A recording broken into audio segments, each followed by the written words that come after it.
দর্শক আলহামদুলিল্লাহ আমার বন্ধু রাকিব চলে আসছে বহু দূর থেকে। দেখেন আপনারা কিছু কথা বলবে আমার বন্ধু রাকিবে বলো। ভাই আমি তো সময় পাই না ভাইয়ের লোক দেখা করতাম, ভাই তো এই জায়গা ওই জায়গায় যায়, আমিও সময় পাই না ভিডিও বানানোর লাই। ভাইয়ের লোক আজকে দেখা হইলো ভিডিও বানানোর লাই। আর ভাইয়ের ভিডিও সবাই শেয়ার করবেন আর লাইক করবেন নাকি? শেয়ার করলে তো হ্যাঁ দর্শক আমার এই ভাইরাল রাকিব চলে আসছে, বুঝেন নাই?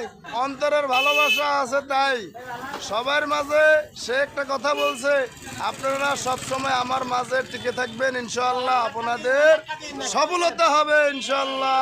এই দিয়ে যাব আমরা, তবে ভিডিও ধাক্কা দিবেন না, ভিডিও ঠেলা দিবেন না, বুঝছেন? লাগিয়ে দেখবেন। হ্যাঁ লাগিয়ে দেখবেন ইনশাআল্লাহ, শেয়ার দিবেন, কমেন্ট করবেন ইনশাআল্লাহ। হ্যাঁ সবাই চলে আসবেন। হ্যাঁ ইনশাআল্লাহ। আসসালামু আলাইকুম রহমতুল্লাহ।